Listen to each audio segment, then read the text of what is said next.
سب متفق ہو کر کہیں گے حضرت آدم علیہ السلام کے سوا کون اس کا زیادہ مستحق ہوگا۔ انہیں اللہ تعالیٰ نے اپنے ہاتھ قدرت سے پیدا فرمایا، اس میں اپنی روح تجلی خاص پھونکی اور ان سے آمنے سامنے گفتگو فرمائی، اور ان کے لیے ملائکہ حاضر ہوں گے، ان سے شفاعت طلب کریں گے۔ وہ اپنی لغزش کا اظہار فرمائیں گے اور فرمائیں گے میں اس کا اہل نہیں، تم لوگ حضرت نوح علیہ السلام کے پاس جاؤ۔ نبی مبعوث ہوئے تمام لوگ ان کے پاس آئیں گے، وہ بھی اپنی لغزش کا اظہار فرمائیں اور فرمائیں گے کہ میں اس کا اہل نہیں، تم لوگ حضرت ابراہیم علیہ السلام کے پاس جاؤ، اس لیے کہ انہیں اللہ تعالیٰ نے اپنا خلیل بنایا۔ یہ لوگ حضرت ابراہیم علیہ السلام کے پاس آئیں گے اور شفاعت طلب کریں گے، اپنی لغزش ظاہر کر کے فرمائیں گے میں اس کا اہل نہیں، تم حضرت موسیٰ علیہ السلام کے پاس جاؤ۔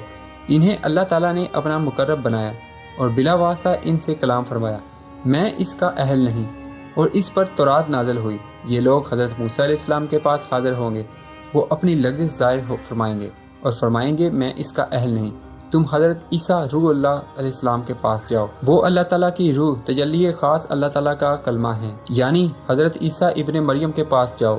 یہ لوگ حضرت عیسیٰ علیہ السلام کے پاس جائیں گے، ان سے شفاعت طلب کریں گے، وہ فرمائیں گے میں اس کا اہل نہیں، تم لوگ حضرت محمد مصطفیٰ صلی اللہ علیہ وآلہ وسلم کی خدمت میں حاضری دو۔ حضور سرور عالم صلی اللہ علیہ وآلہ وسلم نے فرمایا یہ لوگ میرے پاس آئیں گے اور اللہ تعالیٰ کے ہاں میری 3 شفاعتیں مقبول ہیں جن کا میرے ساتھ اس کا وعدہ ہے، اسی لیے میں ان کے ساتھ چل پڑوں گا اور جنت کے پاس پہنچ کر اس کا دروازہ کھلوانا چاہوں گا تو اس کا دروازہ کھلتے ہی میں اندر داخل ہو جاؤں گا، مجھے مرحبا خوش آمدید کہا جائے گا، میں داخل ہوتے ہی اپنے رب کو دیکھ کر سجدہ میں گر جاؤں گا، پھر اذن الہی سے میں اس کی حمد و تحمید کروں گا جتنا دیر میں میرے مقدر ہوگا، اور یہ میرے سوا اس کی مخلوق میں کسی کو بھی اجازت نہ ہوگی۔ اس پر اللہ تعالیٰ مجھے فرمائے گا اے محمد صلی اللہ علیہ وآلہ وسلم سر مبارک اٹھائیے۔ اس وقت میں سر اٹھاؤں گا تو اللہ تعالیٰ فرمائے گا حالانکہ وہ خوب جانتا ہے کیا بات ہے، میں عرض کروں گا یا رب تیرا میرے ساتھ شفاعت کا وعدہ تھا، اسے پورا فرما اور حکم دے تاکہ اہل جنت میں داخل ہوں۔ اللہ تعالیٰ فرمائے گا میں نے تمہاری شفاعت قبول کر لی، اسی لیے اہل جنت کو جنت میں داخلے کی اجازت ہے۔ رسول اللہ صلی اللہ علیہ وآلہ وسلم فرماتے تھے کہ اس ذات کی قسم جس نے مجھے حق کے ساتھ مبعوث فرمایا کہ اس دن تم اپنے ازواج اور مساکن کو دنیا میں اتنا زیادہ نہیں پہچانتے جتنا وہاں تم اپنی ازواج اور مساکن کو پہچانو گے۔ ہر مرد جنت میں بہتر ازواج کے ساتھ داخل ہوگا، 2 زوجہ آدمیوں میں سے ہوگی اور باقی حوریں ہوں گی جنہیں ان کے لیے اللہ تعالیٰ نے پیدا فرمایا، اور 2 ازواج جو آدمیوں سے ہوں گی انہیں حوروں پر فضیلت ہوگی، اس لیے کہ انہیں دنیا میں عبادت کی وجہ سے حوروں پر فضیلت دی جائے گی، اور دوزخ میں داخل ہوں گے۔ اللہ تعالیٰ کی بہت سی مخلوق ایسی ہوگی جنہیں جنت کے داخلے سے اعمال نے روک رکھا ہوگا، بعض کو دوزخ میں دونوں قدموں تک گھیرا ہوگا، ان کے آگے نار تجاوز نہ کر سکے گی، بعض کو چمڑا کے سوا تمام جسم کو گھیرے ہوئے ہوں گے کہ اللہ تعالیٰ نے ان کے چہرے کو آگ پر حرام فرما دیا۔ رسول اللہ صلی اللہ علیہ وآلہ وسلم نے فرمایا کہ میں اللہ تعالیٰ سے عرض کروں گا یا رب میری امت کے لوگ دوزخ میں ہیں۔ اللہ تعالیٰ فرمائے گا اے حبیب صلی اللہ علیہ وآلہ وسلم جنہیں آپ پہچانتے ہیں انہیں نکال لیجئے، ان میں سے میرے امتی دوزخ سے نکال لیے جائیں گے، کوئی ان میں سے دوزخ میں نہ رہے گا، پھر اللہ تعالیٰ شفاعت کی تمام اجازت بخشے گا، اس کے بعد کوئی نبی کوئی شہید باقی نہ رہے گا جو شفاعت نہ کرے، پھر اللہ تعالیٰ فرمائے گا جس کے دل میں دینار کے برابر ایمان ہے اسے دوزخ سے نکال لو۔ اس طرح کے لوگ دوزخ سے نکال لیے جائیں گے، پھر شفاعت قبول ہوگی، اور حکم ہوگا کہ جس کے دل میں 2/3 نصف تہائی چوتھائی دینار کے برابر ایمان ہو، پھر فرمائے گا قرات کے برابر ہو، پھر فرمائے گا رائی کے دانے کے برابر ہو، اس طرح کے لوگ دوزخ سے نکال لیے جائیں گے کہ کوئی بھی اس طرح کا دوزخ میں باقی نہ ہوگا۔ پھر اللہ تعالیٰ مٹھی بھر کہے گا جیسا اس کی شان کے لائق ہے، تو دوزخ میں کوئی بھی نہ رہے گا اگرچہ کسی نے کوئی بلائی بھی نہ کی ہوگی، یہاں تک کہ اب کوئی نہ ہوگا جس کی شفاعت کی جائے۔ اس وقت ابلیس بھی رحمت الہی کی وسعت دیکھ کر شفاعت کے لیے امیدوار ہو جائے گا، لیکن اس کے لیے شفاعت نہ ہوگی۔ پھر اللہ تعالیٰ فرمائے گا اب میری باری ہے اور میں الرحمن الرحیم ہوں۔ اس پر اللہ تعالیٰ اپنا دستے قدرت جہنم میں داخل کر کے بے شمار لوگوں کو جہنم سے نکالے گا۔ یہ لوگ کوئلہ کی طرح ہوں گے، انہیں اللہ تعالیٰ نہر میں داخل کرے گا، اس نہر کا نام مائل حیات آب حیات ہے، وہ ایسے تر و تازہ ہو جائیں گے جیسے سیلاب کے اندر انگوری ہو جو سورج کی طرح سے صاف نظر آئے، اور وہ سرسبز ہوں اور سایہ میں زرد معلوم ہو، وہ بھی لوگ اسی تازہ انگوری طرح ہو کر جوار کے دانے کی طرح نظر آئیں گے۔ ان کی گردنوں میں لکھا ہوگا، انہیں اہل جنت اس علامت سے پہچانیں گے، الجہنمیون اتقوا اللہ، انہیں اہل جنت اس علامت سے پہچانیں گے، حالانکہ انہوں نے کوئی نیک کام بھی نہ کیا تھا۔ وہ لوگ عرض کریں گے، یا اللہ ہمارے لیے یہ علامت مٹا دے، تو وہ علامت ان سے مٹا دی جائے گی۔